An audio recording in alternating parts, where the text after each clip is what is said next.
सिद्धाणं नमो आयरीयाणं नमो वज्रायाणं नमो लोये सव्यसाहुणं मुक्तामुक्ते किरूपोयः कर्मभिः संविदादिना अक्षयं परमात्मानं ज्ञानमूर्ति नमामि तं नमो अर्यन्ताणं नमो सिद्धाणं नमो आयरीयाणं नमो वज्रायाणं नमो लोये सव्यसाहुणं। बोले अनंत अनंत से परमेष्ठी भगवान की, आदिरम आदिनाथ भगवान की, वर्तमान शासन महावीर भगवान की, आचार्य श्री 108 भट्ट अकलंगदेव स्वामी महाराज की, आचार्य और विश्व सागर जी महाराज की, अहिंसा में विश्व धर्म की।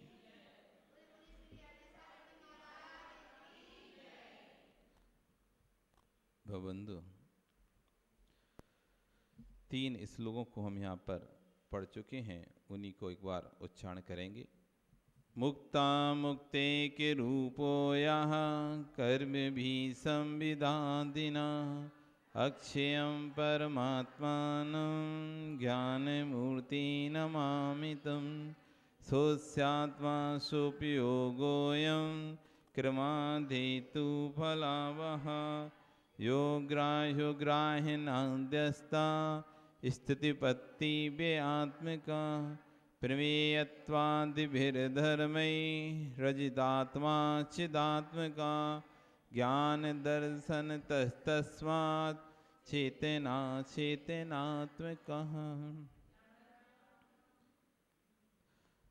कल यहाँ पर एक प्रश्न आचार्य भवन ने रखा था, आत्मा अचेतन है, क्यों है अचेतन? चेतन तो सबको पता है, ज्ञान दर्शन स्वभावी आत्मा है, इसलिए चेतन है, लेकिन अचेतन क्यों है? वो महान आचार्य अकलंगदेव स्वामी, जिन्होंने उस परम तत्व की व्याख्या की जिस तत्व की व्याख्या के अभाव में मोक्ष संभव नहीं है। धन का होना, पैसे का होना, ये पुण्य नहीं है। धन का मिलना, पैसे का मिलना, ये पुण्य नहीं है विकास। सम्यक सोच का मिलना, ये पुण्य है। पैसा तो बहुत लोगों के पास होता है, संपत्ति तो बहुत लोगों के पास होती है। संपत्ति का मिल जाना, वैभव का मिल जाना, ये पुण्य का नियोग नहीं है। पुण्य की इसमें कोई पुण्य का कोई बहुत बड़ा सराहनीय काम नहीं है। निर्मल सोच का मिलना, तत्व के प्रति श्रद्धान का होना, तत्व का निर्णय होना, ये पुण्य का कार्य है। जिस तत्व ज्ञान के अभाव में जीव अनंत काल से भ्रमण कर रहा है, भ्रमण का जो मुख्य कारण है वह तत्व का विपर्यास है। वस्तु कैसी है इसको पूरी तरह से नहीं जानना ही व्यक्ति का भंसार भ्रमण का कारण। जीव कहते तो हैं आत्मा, आत्मा के बारे में बोलते हैं, लेकिन आत्म तत्व के बारे में आज तक हमको पता ही नहीं है। आखिर आत्म तत्व है कैसा, दिखने में कैसा है आत्म तत्व? गोरा है, काला है, नीला है, पीला है, कैसी है आत्मा? या सफेद है, मोटी है, पतली है, छोटी है, लंबी है, कैसी है आत्मा? कोई तो रंग होगा, कोई तो वर्ण होगा, कोई तो उसका आकार होगा। कैसी आत्मा? मनुष्य के आकार की है, देव के आकार की है, त्रिंज के आकार की है, नारकी के आकार की है, किस आकार की है आत्मा? तत्व का ही बोध नहीं अभी हमें। जब तक तत्व का बोध नहीं होगा तो उसके बारे में जब तक हम जानेंगे ही नहीं, उसकी प्राप्ति करने के लिए चलें। जिसको जाना नहीं है, तुम विकास जिस औषधि को जानते नहीं उसको खोजोगे कैसे? जंगल में तो औषधि भरपूर पड़ी हुई है, जंगल में औषधि है, उस औषधि का अभाव नहीं है, लेकिन तुम्हें औषधि के बारे में ही ज्ञान नहीं है। अभी आप किसी से पूछ लो शीशम का पेड़ कैसा होता है, नहीं बता पाए। पेड़ का नाम तो सुनेगा, शीशम का पेड़ ऐसा होता है, शीशम पेड़, लेकिन उससे कहा जाएगी इतने सारे पेड़ों में से पहचान करो शीशम का पेड़ कौन सा है, वो शीशम का पेड़ नहीं पता कर पाएगा। बबूल का पेड़ बोलेंगे तो बबूल का पेड़ तक नहीं पता कर पाएगा वो, उसको बबूल के ज्ञान ही नहीं है। नाम सुना है बबूल, नाम सुना है चंदन, कि चंदन का वृक्ष होता है, चंदन की लकड़ी होती है, लेकिन चंदन के जंगल में यदि पहुंचा दिया जाए तो आप पहचान नहीं पाओगे चंदन का वृक्ष कौन सा है। केसर नाम सुना है, लेकिन केसर का वृक्ष की पत्ती आप पहचान नहीं पाओ कौन सी पत्ती होती है केसर के वृक्ष की। इतनी औषधि आती है, इतनी औषधि आती है, आपको पता ही नहीं रहता ये पेड़ काय का है। कितने तो पेड़ लगे रहते हैं, आप जब बिहार में जाओ, जंगल में जाओ, कहीं भी जाओ, कितने प्रकार के पेड़ दिखते हैं, आपको नहीं पता, आप उसे माटी मोल समझ रहे हो, और जो उसका पारखी है उसे पता है कितनी महंगी औषधि है। कभी कभी आपके घर के आंगन में ही औषधि लग जाती है, आपके घर के आंगन में औषधि लग जाती है, पर आपको बोध नहीं होता कि हमारे घर के आंगन में जो गाछ उग रही है, जो पेड़ पौधा उगा है, वो कोई बहुत बड़ी औषधि है। हम उसे ऐसे उखाड़ कर फेंक देते हैं। गाछ बढ़ रही, गाछ हो रही, पूरे में गाछ गाछ हो गई, और आपने उखाड़ के फेंक दिया। वहीं कोई यदि औषधि का जानकार होगा, अरे ये औषधि तो बड़ी मुश्किल से मिलती है, जंगलों में ढूंढे ढूंढे नहीं मिलती है इसके पत्ते, ये तुम्हारे घर में कहां से लग गई। और जिसको ज्ञान नहीं है तो उसके लिए तो क्या है, गाछी है ना, बस इतना कहेगा गाछ उग रही है, गाछ है, लेकिन वो गाछ किस काम में आती है। हजारों लाखों रुपए, कभी कभी ऐसा होता है व्यक्ति हजारों लाखों रुपए डॉक्टर के ऊपर खर्च कर देता है। कोई ऐसी बीमारी हो जिसका कोई इलाज कराने के लिए लाखों रुपए डॉक्टर पर खर्च कर देता है, बाद में किसी वैद्य के पास जाता है, वैद्य कहता है एक काम करो, तुम चिरायता की पत्तियां लेके आओ, उसका काढ़ा बनाओ और पी लो। और क्या चिरायता की पत्ती मिलेगी कहां से, तो वो कहता है देखो इस तरह की पत्ती होती है। अरे ये पत्ती तो हमारे घर के पीछे उग रही है। लाखों रुपए बीमारी के लिए खर्चा कर दिए, लेकिन घर के पीछे चिरायता की पत्ती उग रही थी, वो पता ही नहीं था कि ये चिरायता की पत्ती। ऐसे ही हमें अपने द्रव्य के बारे में पता ही नहीं है, बोध ही नहीं, बस इतना जानते हैं जीव द्रव्य। आखिर जीव द्रव्य है कैसा, चेतन है अचेतन है, मूर्त है अमूर्त है, एक है अनेक है, भेद है अभेद है, सत्य है असत्य है, अस्तित्व स्वरूप है नास्तिक स्वरूप है, प्रदेशत्व अप्रदेशत्व रूप है। कैसा है जीव द्रव्य। अभी तक जो सुना वो हमने बस राग देश की कथाएं सुनी। अभी तक जो सुना राग देश की कथाएं सुनी। कभी अपने द्रव्य के बारे में बैठकर चार लोगों ने चर्चा करी कि नहीं करी। आज अपन चर्चा करते हैं जीव द्रव्य के बारे में। आज हम चर्चा करते हैं अपने जीव द्रव्य के बारे में। इसकी चर्चा तो करते हैं हम, कौन कैसा है कौन कैसा नहीं है, चार लोग बैठ के इसकी चर्चा तो कर लेंगे, लेकिन कभी अपने जीव द्रव्य के बारे में चर्चा करी आपने कि आज अपन 6 द्रव्यों में से जीव द्रव्य के बारे में चर्चा करते हैं। बताओ किसको कितना पता है जीव द्रव्य के बारे में। कभी बैठकर ऐसा संगोष्ठी की, कभी बैठकर ऐसे तत्व की संगोष्ठी की, जगत के जीवों की बुराइयों की संगोष्ठी तो अनंतवार की, और उसी का फल है कि इस पंचम काल में आ गए। ये विश्वास मानना, तीर्थंकर के काल में हम लोग थे, तीर्थंकर के काल में हम लोग थे,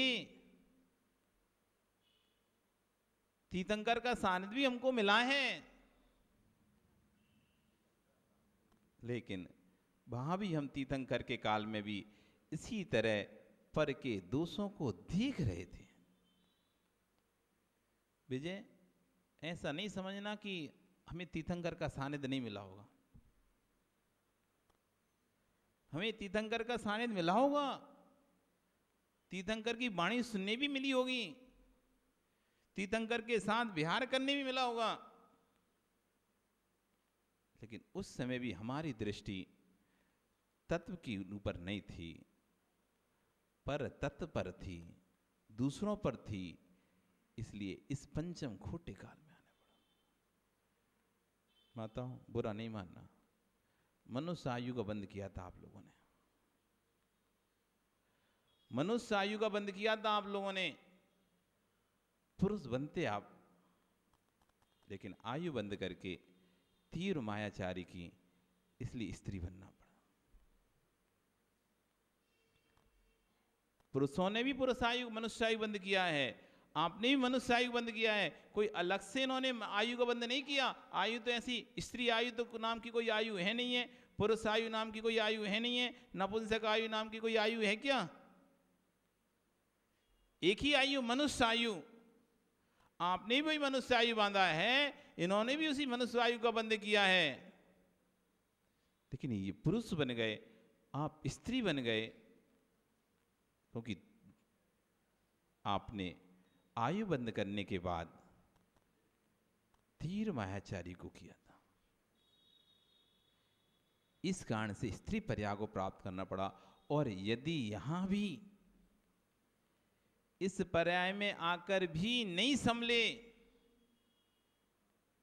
और अभी भी मायाचारी करते रहे, तो अब तुम स्त्री भी नहीं, अब सीधा तिरंचिनी बनोगे। अब स्त्री पर्याय भी पुनः नहीं मिलेगी, सीधा तिरंचिनी पर्याय मिलेगी तुम्हें। निकट अन्नानी, जो कि निकष्ट अज्ञानी होता है, ऐसी तिरंचिनी पर्याय को प्राप्त करोगे। भव भ्रमण का मुख्य कारण कोई है तो तत्व का विपर्यास है, अर्थात ज्ञान की विपरीतता, श्रद्धान की विपरीतता। ना तो हमें ज्ञान है और जो है सो विपरीत ज्ञान है।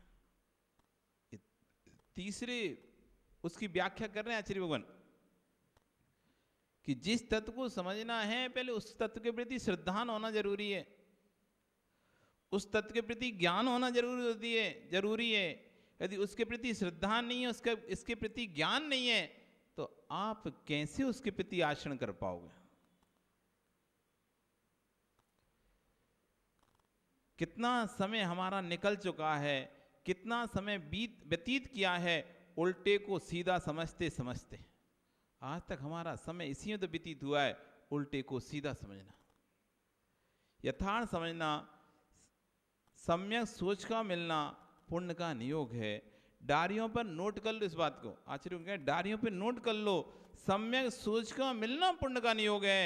धन का मिलना, वैभव का मिलना इतना बड़ा पुण्य नहीं है जितना है कि निर्मल सोच का मिल जाना पुण्य है। पैसा, धन, संपत्ति तो बहुत लोगों के पास है, कमी नहीं है। आपको लगता है हमारे पास बहुत पैसा है, आपको लगता है कि मेरे पास बहुत पैसा है, आपके पास बहुत पैसा है। आप कितना भी पैसा रख लो, आपसे भी ज्यादा पैसे वाले लोग हैं। पैसे के होने से पुण्य का संबंध नहीं है, सम्यक सोच होना मिलना चाहिए। क्योंकि पैसा तो पुण्य के उदय से मिल चुका है पूर्व के, लेकिन इस सम्यक सोच नहीं आई तो वो पैसा आपको नरक में लेके जाएगा। निर्मल सोच नहीं मिली तो उस पैसे का वे वो गलत कार्यों में करेगा, उस पैसे का वे अशुभ कार्यों में करेगा। और सम्यक सोच मिलेगी तो उसी पैसे का वह सम्यक कार्य में करेगा। जब तक सोच बुद्धि की निर्मलता नहीं होगी, तब तक आपका कल्याण नहीं होगा। धन से, वैभव से कल्याण नहीं होता है, क्रियाओं से कल्याण नहीं होता है। निर्मल सोच होना चाहिए, निर्मल सोच होना चाहिए। धन वैभव के मिलने से, राग मिलने से तो राग में चला गया तो नरक में चला जाएगा। लेकिन ज्ञानियों पवित्र विचार के पवित्र सोच की प्राप्ति हो जाए तो शौच धर्म की प्राप्ति हो जाएगी और स्वर्ग और मोक्ष को प्राप्त कर लेगा। पवित्र सोच की प्राप्ति हो जाए तो शौच धर्म को प्राप्त कर लेगा। उत्तम सोच की आवश्यकता है, उत्तम विचारों की आवश्यकता है। श्रवण संस्कृति ने उत्तम प्रचारकों को जन्म नहीं दिया है, श्रवण संस्कृति में उत्तम विचारकों ने जन्म लिया है। हमारे भगवान महावीर उत्तम प्रचारक नहीं है, उत्तम विचारक है। ये 24 तीर्थंकर प्रचारक नहीं है। प्रचारक तो दूर दूर जाकर प्रचार करता है, उन्हें दूर दूर जाकर प्रचार करने की आवश्यकता नहीं थी। वो समुद्र पार करके प्रचार करने नहीं गए, भारत में ही रहे सारे तीर्थंकर। कोई भी तीर्थंकर, जबकि वो तो जा सकते थे ना, उनसे तो कोई जीव की हिंसा भी नहीं होती, वो जा सकते थे, लेकिन तब भी नहीं, समुद्र पार करके नहीं गए। वो प्रचारक नहीं, उत्तम विचारक थे। इसलिए तो आज समुद्र पार करके नहीं भी गए तब भी समुद्र पार जैन धर्म है कि नहीं है।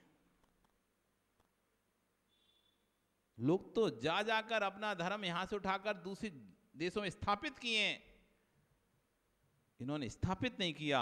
यहीं रहकर अपने विचार उत्कृष्ट विचारक बने तो अपने आप धर्म का प्रचार हो गया। उत्तम विचारकों को जन्म दिया है, उत्तम आचारकों को जन्म दिया है। भगवान महावीर स्वामी मात्र प्रचारक नहीं थे। प्रचार तो श्रवण संस्कृति में बहुत, प्रचारक को श्रवण संस्कृति में बहुत स्थान नहीं दिया गया है। चारित्र के नाश करके प्रचार की वृद्धि हो जाए, ये कोई सम्यक ज्ञानी का स्वरूप नहीं है। आज चिंतन को ऊपर लेके जाना है, चारित्र का नाश करके प्रचार हो जाए, ये मोक्ष मार्ग में सराहनीय नहीं है। चारित्र का नाश करके प्रचार करना, आपको कहीं जाना है बाहर और आपने कहा कि वहां पे भाई खाने मिलेगा कि नहीं मिलेगा अच्छा शुद्ध, नहीं वहां नहीं मिलेगा, आपको समझौता करना पड़ेगा। तो यदि आप सच्चे जैन हैं तो आप कहेंगे नहीं, समझौता नहीं करेंगे। यदि हमारा वहां पर धर्म भ्रष्ट होगा, ऐसे स्थान पर नहीं जाएंगे।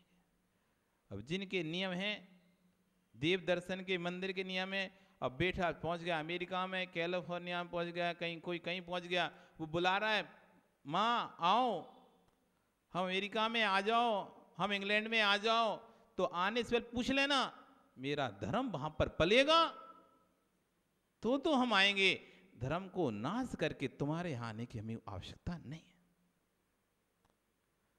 नहीं तो लोग यहां तो डेली पूजा करते हैं, अभिषेक करते हैं, दर्शन के बिना खाते नहीं है।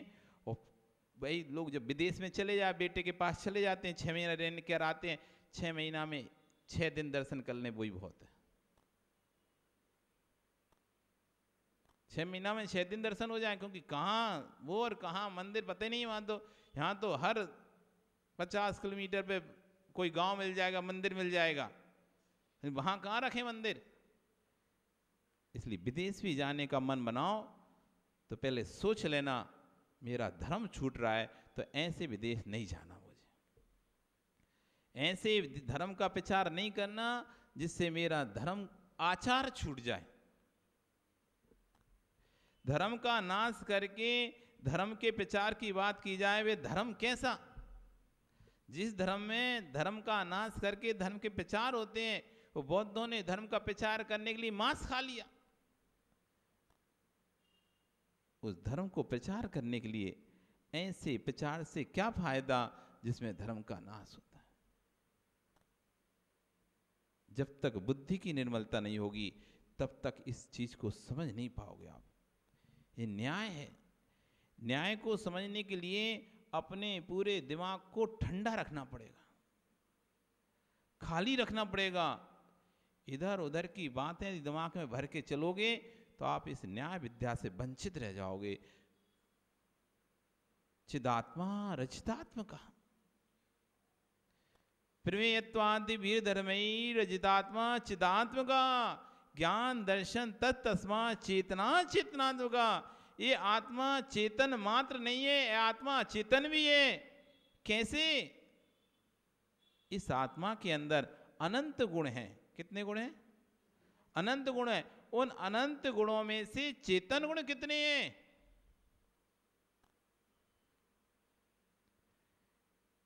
अब पता ही नहीं, आत्मा ही नहीं पता तो गुण कहां से पता चलेंगे? आत्मा अनंत गुणों का स्वामी है। आत्मा के अंदर अस्तित्वम, वस्तुत्वम, द्रव्यत्वम, प्रमेयत्वम, प्रदेशत्वम, मूर्तत्वम, अमूर्तत्वम, चेतनत्वम, अचेतनत्वम, द्रव्याणाम 10 सामान्य गुण। अस्तित्व गुण है आत्मा के अंदर, वस्तुत्व गुण है आत्मा के अंदर, द्रव्यत्व गुण है आत्मा के अंदर, प्रदेशत्व गुण है आत्मा के अंदर, चेतनत्व गुण है आत्मा के अंदर। इतने सारे गुणों में, अनंत गुणों में मात्र एक गुण ऐसा है आत्मा के अंदर जो चेतन है, बाकी सारे गुण अचेतन है। आत्मा अनंत गुण युक्त है। उन अनंत गुणों में मात्र एक ज्ञान दर्शन गुण ही ऐसा है जो चेतन रूप है। बाकी शेष अनंत गुण कैसे आत्मा में? अचेतन है।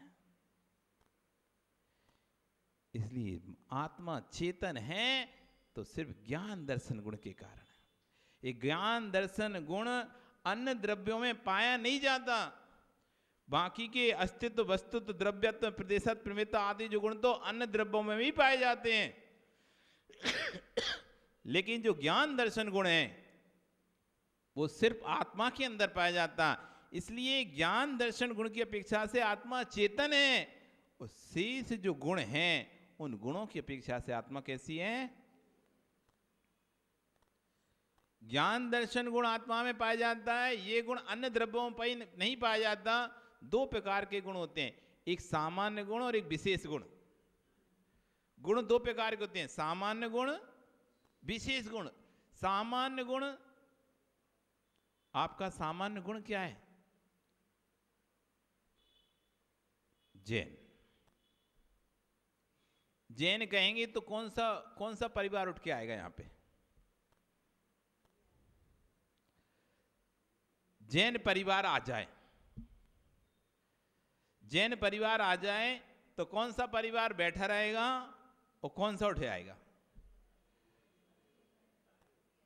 ये सामान्य गुण है, सब में पाया जाता है। लेकिन विशेष गुण, चूड़ीवाल परिवार आ जाए, सब में से अपने आप पृथक कर दिया। अनेक लोगों के बीच में से किसी एक को पृथक कर लिया हमने। जैन परिवार आ जाए, यहां तो सभी आ गए थे, सामान्य गुण था जैन जैन जैन। लेकिन जैसे ही हमने कहा काला परिवार आ जाए तो सारे लोगों से पृथक हो गया। छावड़ा परिवार आ जाए वो पृथक हो गया। चूड़ीवाल परिवार आ जाए पृथक हो गया। पृथकीकरण, सामान्य गुण से पृथकीकरण नहीं होता, विशेष गुण से पृथकीकरण हो जाता है। अस्तित्व अस्तित्व अस्तित्व, हर द्रव्य है। जो द्रव्य है उनके नाम बताओ, तो आप किन किन द्रव्यों को नाम बताओ और किन किन द्रव्यों को छोड़ोगे? द्रव्य में एक गुण होता है अस्तित्व।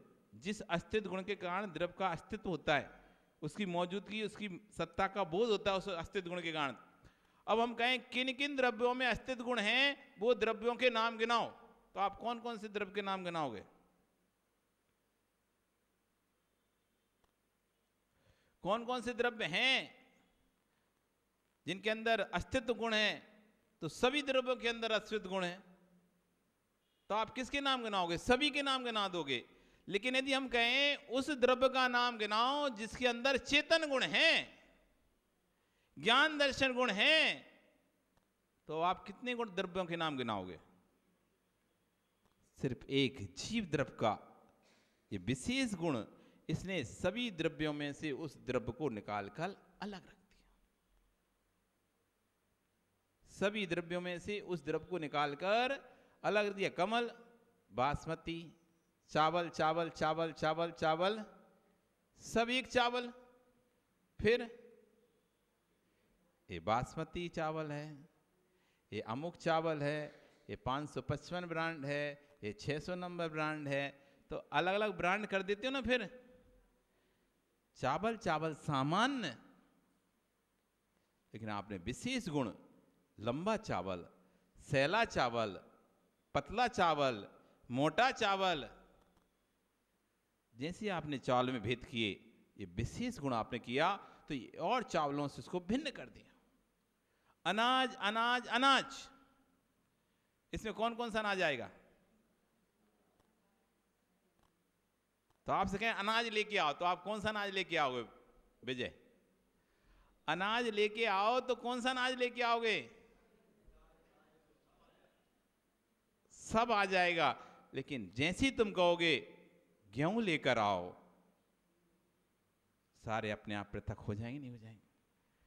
अनाज लेकर आओ, अब कौन सा अनाज लेके आए? जिस अनाज की रोटी बनती है उस अनाज को लेके आओ, तो अपने आप स्वतः ही शेष द्रव्य पृथक हो गए। ऐसे ही आत्मा में अनंत गुण है, उसमें अस्तित्व वस्तु द्रव्य, ये गुण आत्मा में भी पाए जाते हैं, पुद्गल में भी पाए जाते हैं, धर्म द्रव्य में भी जब पाए जाते हैं, अधर्म द्रव्य में भी पाए जाते हैं, आकाश द्रव्य में भी पाते हैं, सभी काल द्रव्य में भी पाए जाते हैं, सभी द्रव्य में पाए जाते। इससे उसका प्रतिकरण नहीं होता, इसलिए अलग से गुण उसका दिखाया गया, चेतन गुण। इस गुण के कारण आत्मा सभी द्रव्यों से पृथक हो जाती है। इसलिए आत्मा अपने चेतन गुण की अपेक्षा से चेतन है, लेकिन जो शेष उसके अंदर अचेतन गुण हैं आत्मा के अंदर, उन गुणों की अपेक्षा से आत्मा कैसी है? अचेतन है। तो अब आत्मा कैसी है? चेतन के अचेतन? इसलिए आचार्य योगों ने कहा प्रमेयत्वादि भी धर्मई, प्रमेयत्व, अस्तित्व, वस्तुत्व आदि गुणों की अपेक्षा से अजित आत्मा अचेतन है। ये आत्मा कैसी है? अचेतन है। चिदात्मा और चेतन क्यों है? ज्ञान दर्शन, ज्ञान दर्शन गुण की अपेक्षा से आत्मा कैसी है? चेतन है। इसलिए तस्मात्, इसलिए आत्मा कैसी है? चेतना चेतनात्मक, चेतन अचेतन दोनों ही रूप है। चेतनात्मक, चेतना चेतनात्मक, कैसी आत्मा? चेतना चेतनात्मक। अब कोई पूछे आत्मा कैसी है, तो क्या बोलोगे? चेतन क्या चेतन? चेतना चेतनात्मक। तो सामने वाला भी घबरा जाएगा, क्या बोल रहे हैं तुम? तो बताना भैया, हमने शीतकालीन वासना जब हुई थी तब पढ़ा था, आत्मा सिर्फ चेतन नहीं है, आत्मा अचेतन भी है। वो पूछेगा कैसे? अचेतन कैसे? क्योंकि आत्मा में ज्ञान दर्शन गुण मात्र चेतन है, बाकी शेष गुण आत्मा में अचेतन है। जैसे किसी डिब्बे में घी भरा होता है तो हम उसको घी का डिब्बा बोल देते हैं, शक्कर वही तो शक्कर का डिब्बा बोलते हैं।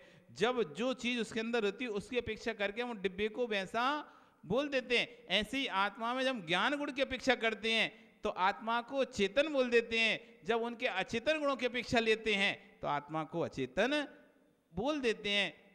लेकिन मुख्य गुण उसका कौन सा है?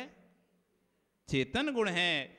शेष गुण तो वो अन्य द्रव्यों में पाया सामान्य गुण है, लेकिन उसका विशेष गुण क्या है? ज्ञान दर्शन सुख वीर्य, इसका ये आत्मा का विशेष गुण है। इस विशेष गुण की अपेक्षा से आत्मा चेतन है, और सामान्य गुण की अपेक्षा से आत्मा कैसी है? तो कैसी आत्मा? चेतना चेतना चेतनात्मक, चेतना चेतना चेतनात्मक। बोलो, जोर से बोलो।